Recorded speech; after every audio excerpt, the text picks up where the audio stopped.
要抽下水咁冇乜所謂，又唔會拉我嘅係咪？佢又判緊我坐監又如何？即我準備坐監。嗱，我就同即係喺呢個會議廳裏邊嗰啲即係議員咧，就有個截然不同嘅睇法嘅嚇。即係從 day one 開始，我都唔相信有一國兩制。基本法基本係垃圾嚟，我認為。呢個我係呢個立場到今日咧，我都冇改變嘅。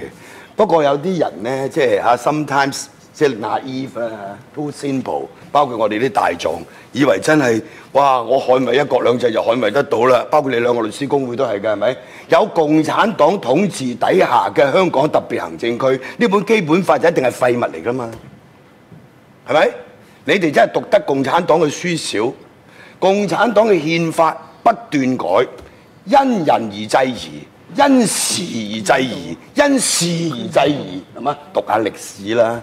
你以為你真係可以有一國兩制、港人治港，係嘛？法務冇咁早，而家咪做啲俾你睇，間唔中就搞下你。梁愛詩嗰個講法，喂大佬，佢屈咗好耐嘅啦，佢做律政司司長嘅時候都亂噏嘢㗎啦，係咪？咁啊嘛，更何況佢唔係律政司司長，佢更加可以亂噏嘢啦。我哋而家呢個袁大狀都係啦，間唔中都係咪先？佢又要捍衞、扮捍衞，跟住有時講啲嘢又唔可以得罪共產黨，係咪？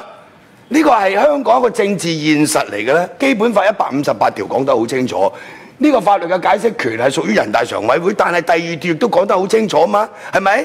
即係話終審法院做最終判決嘅時候，之前如果同中央或者即係中央與特區關係有關嘅，就由終審法院提請人大釋法。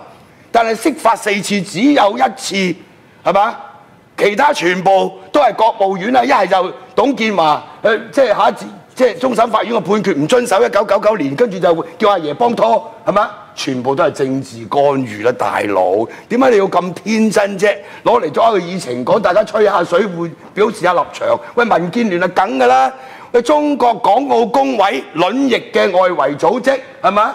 創會會員係梁愛詩，喂，呢啲全部都係嘛？自己有梗係撐佢啦，啱唔啱啊？我哋講好簡單嘅啫，即係我永遠都係安徒生童話故事裏邊嗰條僆仔啫嘛，大佬五區公投又係咁，係嘛？全部都係咁，民主黨又係咁，全部都係咁啫嘛。跟住俾人圍揼咧，我哋係深信一樣嘢，有共產黨統治嘅一日。呢個所謂香港特別行政區，無論民主、法治、人權，都係受到好大嘅威脅。